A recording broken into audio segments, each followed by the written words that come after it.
I care about my people. I don't want to just march them into the line of fire because I want to play my dick is bigger than yours. It is. We both know it.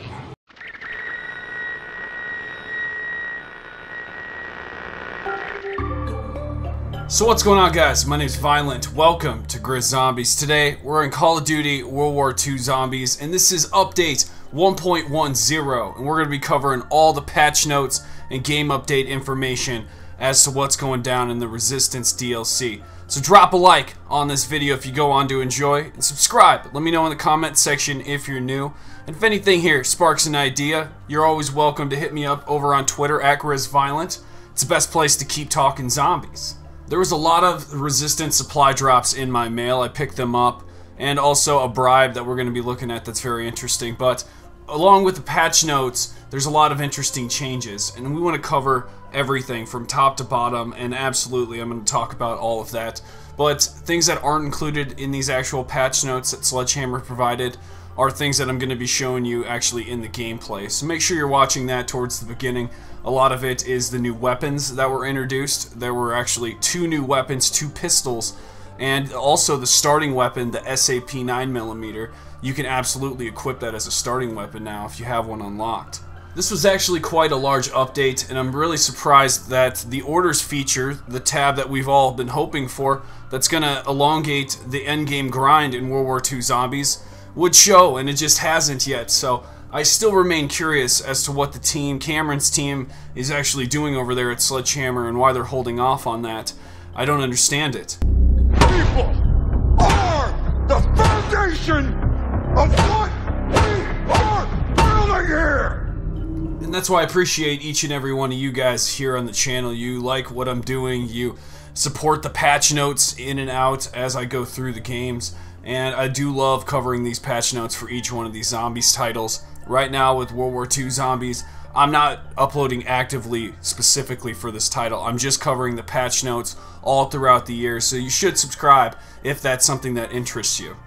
But I didn't have enough armory credits to fully unlock the Iron Hand. This is the Reichsrevolver. Definitely one that I want to pick up.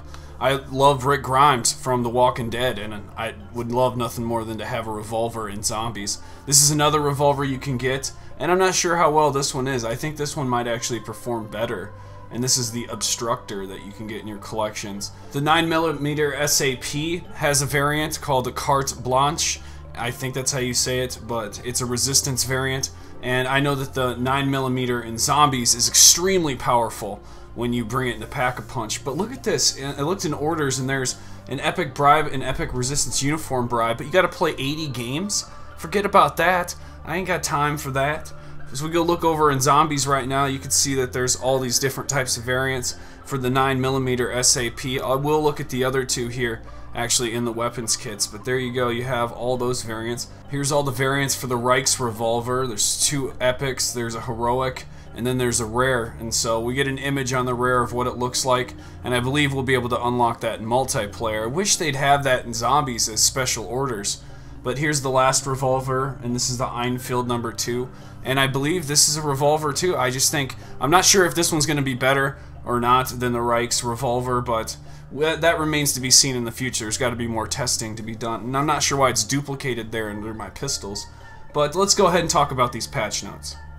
They fixed an issue where players did not get melee weapons back after losing your wonder weapon when that occurred, and this is on the Darkest Shore, resulting in ability melee with standard issue guns. So it would result in an ability to melee with standard issue guns instead of your actual melee, and that's when you lose the wonder weapon by going down. So I didn't really experience this at all. I don't die much, but I imagine this was quite annoying, especially since you already paid $3 grand for your wonder weapon. There were various map exploit fixes. I know a lot of people were getting outside of this map and actually glitching and trying to level up. So a lot of those were patched up. They fixed an issue where double XP icons were not showing up in all intended locations. And so I believe double XP ended with this patch being updated. Now, this is update 1.10, and we still got quite a long ways to go all the way out through the season pass. So be sure to stay tuned. They fixed an issue where some weapons were missing animated camos. I knew this was on many of the DLC add-on weapons. Prime examples would be the 9mm, the Sten, the Goher 43. All of those DLC weapons were lacking animated camos. Those have all been addressed. And now they fixed animation issues with various zombies. There were zombies having animation issues as well. The UI had a few fixes and improvements. They fixed issue in the Darkest Shore where players were unable to leave the pommel room after obtaining the pommel. I never had this occur. I actually completed every time, or we actually died in the process. But I've had a lot of success doing the pommel challenges, and I have 2 out of 3 of those done. Not really looking to do that Mountaineer because I'm only interested in the Slayer character challenges, which have yet to be revealed. I'm not exactly sure what we got to do to get those costumes. I do think that they're just color changes, so it's nothing that special with these new characters. They're not actually changed all that different. It's just the same clothing with a different color, so it's kind of stupid. Maybe I should be more grateful that these things were just incorporated, and that even though that Orders is late, extremely late, I mean people are leaving this game late, I should be more grateful that it's actually coming. Well, I'm a little disappointed, and that's why I feel the way that I feel and I talk about this the way that I do. I am not impressed with the way Sledgehammer's gone about updating this game and also communicating with the zombies community in particular. Now here's the next thing that was addressed. They fixed issues where players were not awarded the correct amount of supply drops. I did have a lot more that when I logged in that I could open, so I did show those at the beginning of this video. They fixed an issue where zombies affected by shell shocked were unstunned. I did witness this when I was running my supers in the pommel area.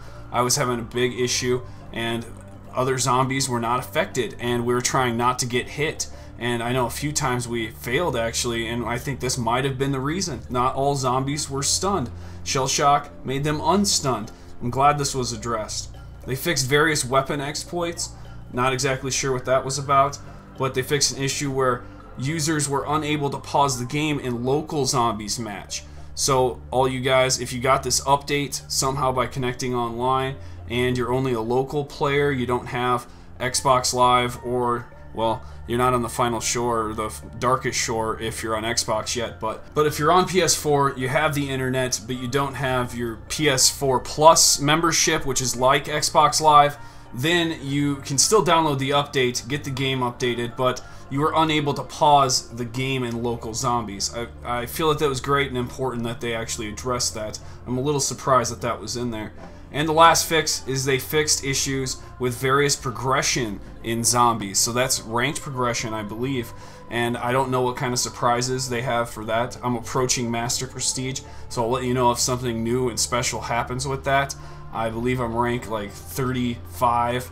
So I need to get to 46 before I reach Master Prestige. So when that time comes, I'll do a video on that, updating what exactly happens if there's a new animation for that. I'm definitely not level 1000 by any means yet. I hope to get there someday, but not right now. Definitely not right now. I really am not having fun grinding this out. I think Orders definitely needs to be here for me to enjoy grinding this, because it's just not fun, especially for high rounds. These maps just aren't built for training really in great areas. There's the U-boat area in this map and the shore, but that's it. Otherwise it's tight quarters, and there's fog that rolls in with a dude that takes out all your shields, and you have to keep rebuying it over and over, and it gets more and more expensive each and every single time. So I'm really annoyed with how this map was sort of designed.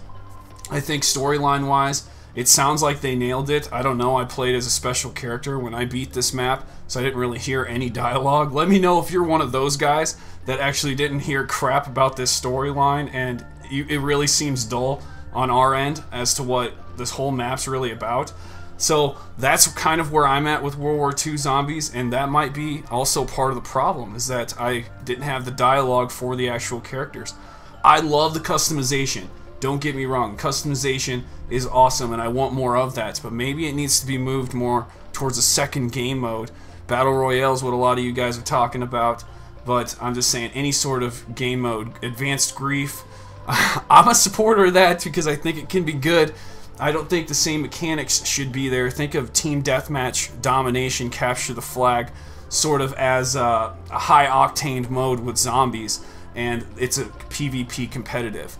that's sort of what I'm thinking for a new type of grief mode, not where you throw meat and you try to survive. Like survival, it needs to be player versus player, not just survival. I don't think survival is enough anymore, and zombies players are ready for that next step. So, well, these are the patch notes for update 1.10 and sort of my thoughts as to where my head's at in the zombies world right now. So let me know if you enjoyed this. This is definitely going to be one of the few videos I do on World War II zombies here, but I will have the next patch notes coming up throughout the year. So be sure to subscribe, and I'll see you in the next one. Violent out.